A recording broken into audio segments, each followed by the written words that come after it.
Good evening, everyone. This is Smart Money IQ's video for May 3rd. I want to cover the SPX. I also want to cover TQQQ.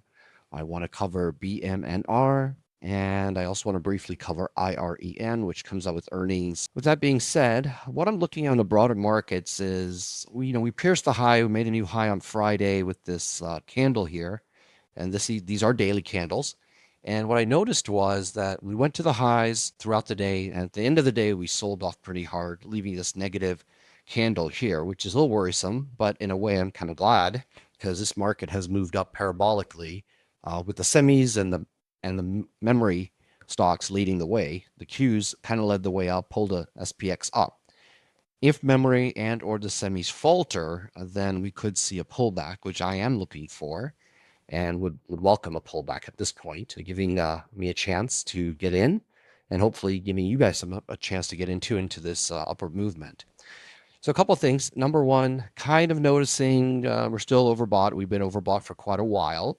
And of course, overbought situations can last a while. And here we are. And there's a little bit of weakness showing in. And of course, that's indicative of this candle here that's creating this. Pull off below 80, hoping it gets down to 20. At the same time, maybe we get down to this lower bar. The next lower level I'm looking at is a 71.45 level.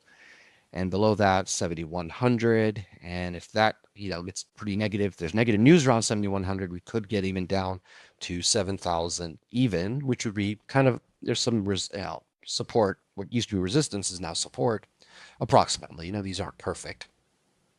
We're also going to be touching the 21 period EMA, in this case 21-day EMA, which of course is obviously a moving target because it moves along with the market. So that's what I'm looking at for the broader markets in SPX. From there, I want to go down and go ahead and cover TQQQ, my favorite.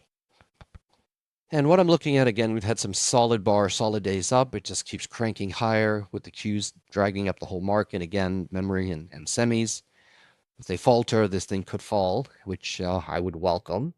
So realistically, we could see a pullback to 60-ish before it cranks higher, but I would really like to see it get down to 59.82, 57.68. We've got 21 EMA, 21 period EMA at 56.91.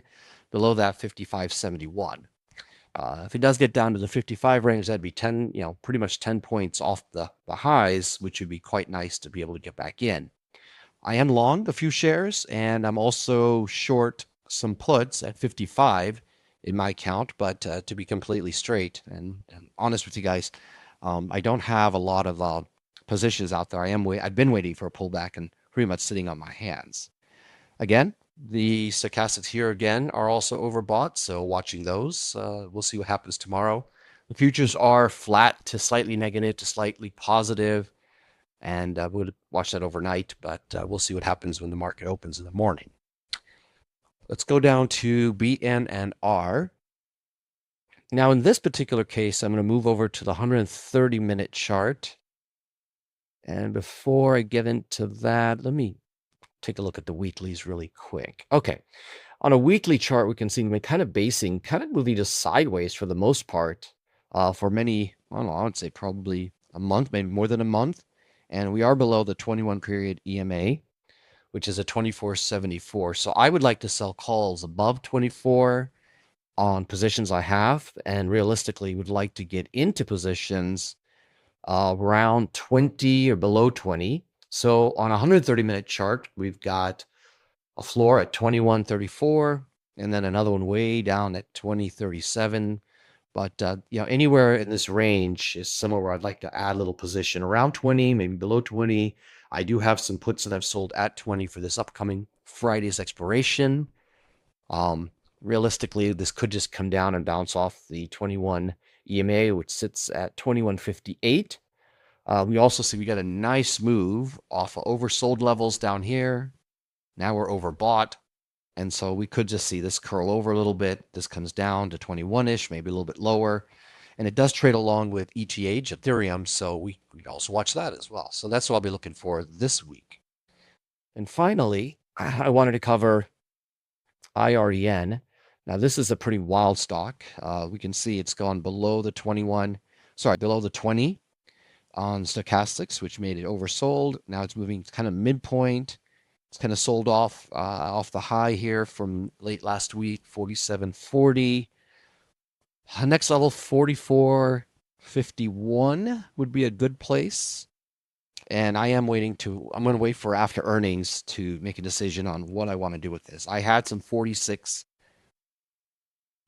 puts that I had sold previously, which I closed out on Friday with a slight profit in all of those. So I don't have any positions in IREN, but I am going to come back to visit those if it gets down to 44 and or 42.27 after earnings. And if this comes down to oversold, then that'd give me a really good opportunity to get back in. So that's what I'm looking at for this week. And I know this is a really short video and I got to the point, but I wanted to make sure I got this out this evening so you get a chance to look at it before the market opens tomorrow. All right, everyone, good luck this week and let's go make some money.